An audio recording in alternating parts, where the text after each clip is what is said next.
Tape www d'école au Sénégal, d'accord.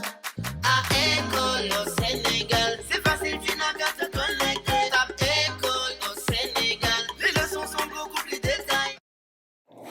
Alors, pour ce qui concerne maintenant, chers élèves, les conditions de production du conte, les conditions de production, ça renvoie tout simplement au contexte dans lequel le conte est présenté. Le conte est souvent déroulé dans des conditions précises. Le conte n'est pas exprimé de façon libre. Il y a toujours des contraintes qui sont liées à sa présentation. Et donc, ça me permet de dire de façon précise que dans les civilisations traditionnelles, dans les univers traditionnels où le conte a vu le jour, justement, le conte, généralement, se disait à la grande place. Ça veut dire que les contes, n'est-ce pas, sont une espèce de moyen de connexion entre quelqu'un qui dit et un public qui écoute. Donc c'est souvent dans ces conditions que le conte était présenté. Donc le conte était une richesse culturelle qui était exprimée, développée devant un public. Ça c'est très important. Et ce public-là était généralement très divers. C'était un public très divers. Voilà, il y avait toutes les catégories d'âge, des enfants, des personnes d'âge mûr, des grandes personnes, des vieilles personnes. Donc toutes ces catégories de personnes étaient souvent présentes lorsque le conte se dit ou bien se disait, n'est-ce pas, en public. Et donc, ce qui est important aussi à préciser, c'est que le conte, n'est-ce pas, c'est souvent développé dans des univers traditionnels.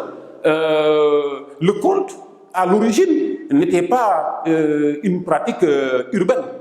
Ça, il faut que ça soit très clair. Le conte, c'est vraiment une pratique culturelle qui est née et qui s'est développée dans des univers, n'est-ce pas, ruraux. Ce sont des mondes traditionnels qui ont vu se développer le conte pendant, n'est-ce pas, de longs siècles.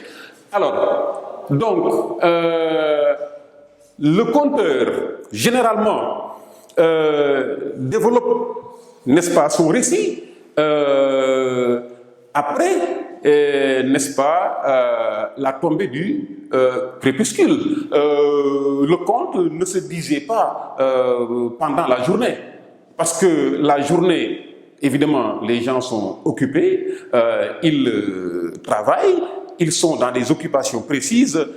Il n'est pas indiqué de dire un conte pendant la journée. Donc, le conte se déroulait généralement pendant la nuit. Et donc, ça se faisait à la lumière, n'est-ce pas, du clair de lune. Donc, le clair de lune permettait, n'est-ce pas, d'agrémenter l'ambiance dans laquelle se passait le conte.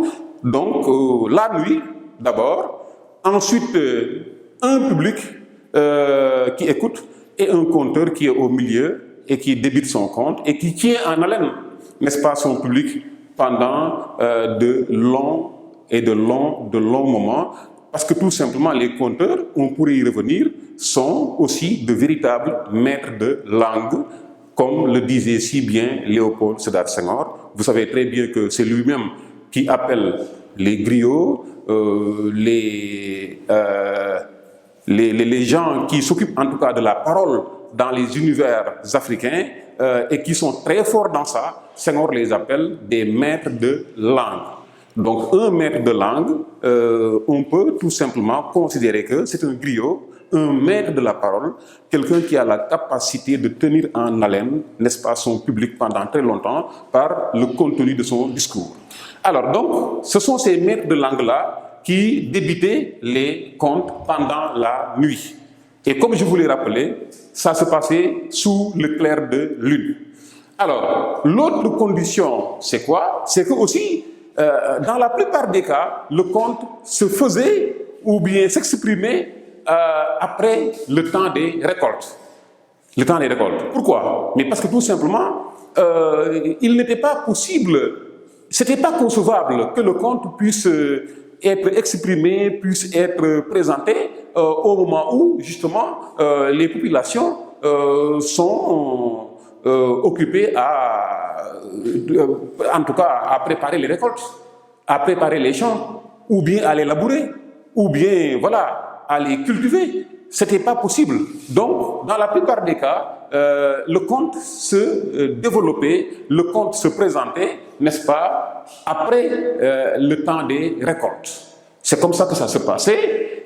Et donc, le conteur, il a du temps, c'est un maître de la parole, mais il a pleinement son temps, il dispose de son temps. Les populations qui sont là autour de lui, tout oreille, elles aussi, elles ont du temps parce qu'elles ont fini de travailler, elles ont fini, n'est-ce pas, de s'occuper de leur champ. Et donc, c'est véritablement un moment idéal pour pouvoir s'occuper d'une activité de cette nature. Donc, ça, c'est important à savoir. D'abord, la nuit, ensuite, le temps d'après-récolte. Donc, il faut que les récoltes soient faites et que tout le monde ait du temps pour qu'on puisse dérouler le compte. Donc, voilà les conditions primaires, n'est-ce pas, qu'il faut réunir pour que le compte puisse avoir lieu. Et donc, évidemment, le compteur, il a l'obligation d'être très brillant par l'usage de la parole. Il a en tout cas l'obligation d'être très brillant parce que tout simplement, il est écouté et il doit conduire justement son auditoire jusqu'à un moment précis de la nuit. Ce qui veut dire que personne ne doit fermer l'œil, personne ne doit défaillir, tout le monde doit manifester de l'intérêt par rapport à ce que dit le conteur. Et pour que cela puisse avoir lieu, il faut naturellement que le conteur lui-même se donne les moyens de le faire. Il faut qu'il soit brillant, il faut qu'il soit éloquent, il faut qu'il ait, n'est-ce pas, du bagou pour pouvoir véritablement tenir en haleine, comme on le dit souvent, son auditoire. Et donc, voilà une autre condition qu'il faut réunir pour vraiment la présentation du conte. Donc, si je dois résumer, chers élèves, je dirais que le conte, dans sa version traditionnelle, sa version authentique, n'est-ce pas, c'est un récit qui se fait devant un public qui n'a plus aucune occupation particulière. Donc, il s'agit d'un auditoire qui est libre de toute activité et qui a tout le temps pour pouvoir écouter celui qui présente le conte. Alors, donc, c'est un récit qui se fait après les récoltes, en univers traditionnel. Ensuite, ça se fait la nuit, parce que aussi, le jour, les gens s'occupent, ils ont des occupations naturelles, ordinaires, normales.